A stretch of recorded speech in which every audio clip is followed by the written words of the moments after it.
Hello students, कैसे हैं आप सब। मैं उम्मीद करता हूँ सब बिल्कुल ठीक हो और आपके फर्स्ट टर्म एग्जाम बिल्कुल अच्छे से कंप्लीट हो चुके हैं। तो फर्स्ट टर्म तो एमसीक्यू बेस्ड था, वो अपने सबने क्लियर कर लिया, पास हो जाओगे, सबके अच्छे नंबर आ जाएंगे। लेकिन जो टर्म 2 होने वाला है, टर्म 2 की शुरुआत जो हमारे चैप्टर से बिल ऑफ एक्सचेंज से होने वाली है। और टर्म 2 बता दूँ आपका रिटर्न पेपर होगा और बहुत इंपॉर्टेंट कॉन्सेप्ट है क्लास 11 का बिल ऑफ एक्सचेंज।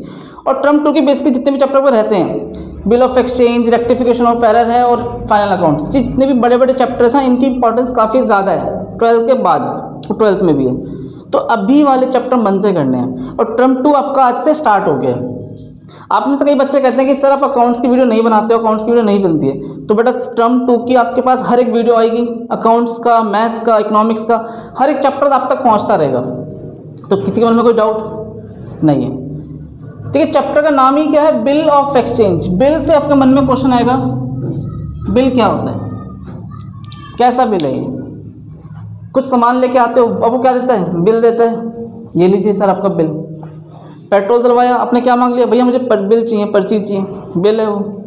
बिल एक ऐसा कॉन्सेप्ट है जो आप रियल लाइफ में सुनते हुए आए हो और देखते भी आए हो। बिल हर चीज़ का बिल, बिजली का बिल, पानी का बिल, वो तो फ्री है आप लोगों के लिए, है ना। तो वही बात चलती रहती है। तो बिल वाला कॉन्सेप्ट चलता रहता है, बिल आपके। लेकिन यहाँ पे वो वाली बिल की बात नहीं है जो आप फील करते हो, जो आप समझते हो। ये थोड़ा अलग कॉन्सेप्ट है बिल ऑफ एक्सचेंज। जैसे एक मिस्टर ए है और एक मिस्टर बी है। मिस्टर ए एक सेलर है, सामान बेचने वाला है। अब सामान कुछ भी बेच सकता है। क्या बेचने वाला काम करता है, क्या बेचता है। एग्जाम्पल ले लेते हैं, सपोज का बिजनेस किस चीज़ का है, जींस बना के बेचता है, ठीक है। और ये जींस खरीदने वाला है, पार्टी है। मिस्टर बी आया ए के पास और बी कहता है कि भैया मुझे जींस चाहिए। ठीक है भैया, जींस ले जा। और जींस कितनी खरीदनी है, 20,000 की जींस खरीदनी है। इसने कहा भाई ठीक है, 20,000 की जींस तो हम तुझे दे देंगे, कोई बात नहीं, ले जा, सामान इसका बेचने का है। मिस्टर बी ने एक पास रोक दिया कि भैया एक सेकंड। मिस्टर बी कहता है सामान तो मैं ले जाऊंगा लेकिन पैसे आज नहीं दूंगा, कितने दिन बाद दूंगा, 2 महीने बाद दूंगा। अब आपको क्या लगता है, क्या मिस्टर ए सामान बेचेगा, नहीं। बेचना चाहिए कि नहीं बेचना चाहिए। वो तो कह रहा है पेमेंट 2 महीने बाद दूंगा, और 2 महीने बाद क्या पता है कि वो 100% पेमेंट दे देगा, भाग जाए लेके, कुछ बात हो जाए, अनसर्टेन घटना है तो कुछ भी हो सकता है, पैसा ना दे, इसका तो नुकसान हो जाएगा 20,000 रुपये का। अगर ये ऐसे विश्वास करने लग जाए मिस्टर बी पे, मिस्टर सी पे, हर किसी पे, तो उसकी दुकान तो भाई चलने लगी, बेकार है फिर तो काम करना। तो क्या मिस्टर ए सामान बेचेगा, यस या नहीं। आपने कहा नहीं। देखो समझो, अगर ये मना कर देगा तो क्या मिस्टर ए व्यापार कर पाएगा, क्योंकि जो मोस्टली कस्टमर कैसे आते हैं, कुछ कैश वाले आते हैं, कुछ उधार वाले आते हैं। अगर ये मना कर देगा तो सामान बिकेगा ही नहीं। पार्टी में यही तो ना, जींस यही बेच रहा है, इसकी जगह तो बहुत सारे बंदे बैठे हैं जींस बेचने के लिए। मिस्टर बी कहीं और जाके खरीद लेगा। और पूरा जो बिजनेस है बेटा उधार पे भी चलता है, ये नहीं सारा कम कैश। कुछ चीज़ें ऐसी होती है, हम सामान लेके आते हैं आज, पेमेंट 10 दिन बाद, 15 दिन बाद, तो पैसा इसका भी ब्लॉक होता है और पैसा यहाँ भी ब्लॉक होता है, ये भी किसी ना किसी उधार बेचेगा। अब मिस्टर ए ने क्या बोला, भैया देख मैं तो सेलर हूँ, सामान बेचने वाला, ये कौन हो गया, परचेजर।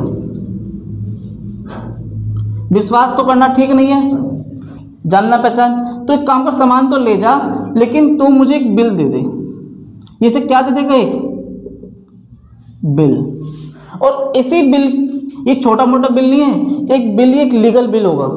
और ये बिल ऐसा डॉक्यूमेंट होगा, रिटर्न डॉक्यूमेंट, जिसके बिहाफ पे ये 3 महीने बाद या 2 महीने बाद, जितने टाइम का उसने दिया है, मिस्टर बी से वसूली कर सकता है।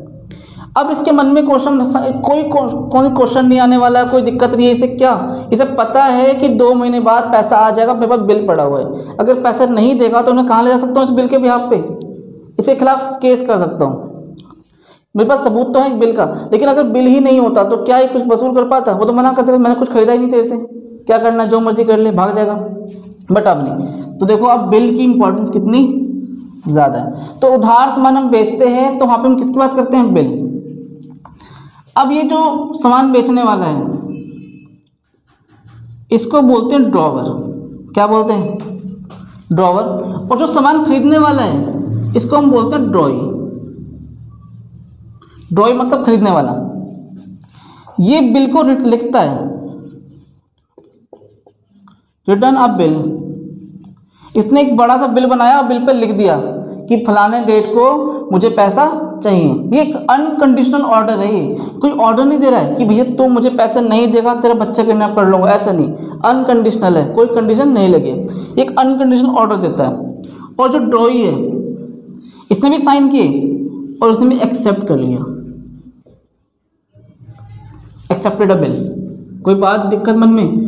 ये बिल लिखता है और ये बिल एक्सेप्ट करता है कि हाँ सर मैं बिल पे साइन कर देता हूँ, एक्सेप्ट करता हूँ कि मैं आपको पेमेंट कर दूंगा, अगर नहीं करूँगा तो बताना, फिर आप मेरे खिलाफ केस करना, ले जाना कोर्ट में, लेकिन मैं आपके ऊपर पूरा विश्वास दिखाता हूँ कि मैं बिल पेमेंट कर दूंगा। कोई डाउट मन में? इसके लिए जिसने बिल लिखा है ये बिल का मालिक है। कौन है बिल का? ये ड्रॉवर, बिल का मालिक। और जो बिल का मालिक होगा उसके लिए वो क्या होता है? असेट्स, संपत्ति तो है इसके लिए, क्योंकि आज नहीं तो कल उसे इस बिल पे क्या मिलने वाला है? पैसा आने वाला है। लेकिन इस ड्रॉई के लिए ये बिल क्या है? लायबिलिटीज। क्या बेटा? ड्रॉई के लिए क्या है? एक तरीके से ड्रॉई के लिए क्यों लायबिलिटीज है? कर्जा है, क्योंकि ड्रॉई को 2 महीने बाद पेमेंट करनी है। तो किसी के मन में कोई डाउट? छोटी स्टोरी सुनकर नहीं, इसे कॉपी करो तो ध्यान दो। Bill of exchange is an instrument in writing containing on unconditional order. देखो यहाँ पे कुछ मैं वर्ड को अंडरलाइन कर रहा हूँ, जो मेन वर्ड है, एक राइटिंग डॉक्यूमेंट है। तो बिल ऑफ एक्सचेंज कैसा होना चाहिए? एक रिटर्न डॉक्यूमेंट होता है, पहली बात तो। और आपके सभी जो फीचर्स हैं यहीं से प्रिपेयर हो जाएंगे। Bill of exchange is an instrument of in writing containing, और राइटिंग कंटेनिंग का मतलब क्या? Return document on unconditional order. ये अनकंडीशनल ऑर्डर मतलब समझना, एक ऐसा ऑर्डर जिसके साथ कोई कंडीशन नहीं होनी चाहिए। आप उसे ब्लैकमेल नहीं कर सकते कंडीशन लगाकर। तो जो भी बिल ऑफ एक्सचेंज मेंटेन किया जाए उसमें पहले तो कोई कंडीशन नहीं होनी चाहिए, ठीक है। एक अनकंडीशनल होता है कि आप मुझे इतने टाइम तक पेमेंट कर देंगे। कोई कंडीशन नहीं कि आप पेमेंट नहीं कर पाए तो आपके पास हम ये जुर्माना लगा देंगे, ऐसा करेंगे वैसा करेंगे, बिजनेस हड़प लेंगे, ऐसा कुछ नहीं है, कोई कंडीशन नहीं होती है। दूसरी बात, साइन बाय द मेकर। कौन साइन करता है इस बिल के ऊपर? थोड़ा ध्यान दो यहाँ पर, साइन बाय ड्रॉवर। तो मेकर मतलब क्या है इस जगह? ड्रॉवर। ड्रॉवर कौन होता है? बिल लिखने वाला, बिल का मालिक। और ड्रॉवर को हम क्या बोलते हैं? सेलर। सामान बेचने वाला क्या कहलाता है? ड्रॉवर होता है। समझ में आया यहाँ तक कि नहीं आया? याद आ गया। तो sign by the maker, maker कौन है? ड्रॉवर। जो सामान बेच रहा है वो बिल का मालिक वही है, वो साइन कर रहा है। आगे समझना, directing a certain person to pay. ये कौन पर्सन को कहना चाह रहा है? ये ड्रॉई को कहना चाह रहा है। किसे कह रहा है? डायरेक्टिंग अ सर्टेन पर्सन, ड्रॉई को कह रहा है क्या?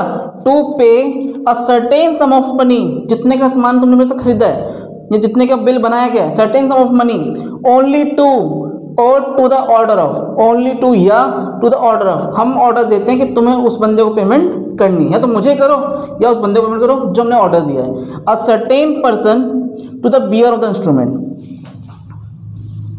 यहाँ पर पर्सन की बात हो रही है। ये कौन है? ये बियर टू द इंस्ट्रूमेंट, जिसके पास बिल होगा। यहाँ बात हो रही है पेई। किसकी बात हो रही है? पेई। अभी पेई कौन आ गया? ड्रॉवर समझ में आ गया, ड्रॉई समझ में आ गया, ये पेई कौन है समझते हैं। देखिए सबसे पहले हम यहाँ पे बात करेंगे parties of bill of exchange. अभी पूरा फिल्म समझ में आ जाएगा। बिल ऑफ एक्सचेंज, यहाँ पे 3 तरह की पार्टी। एक ड्रॉवर, कोई डाउट मन में ड्रॉवर को लेकर? नहीं। ड्रॉई।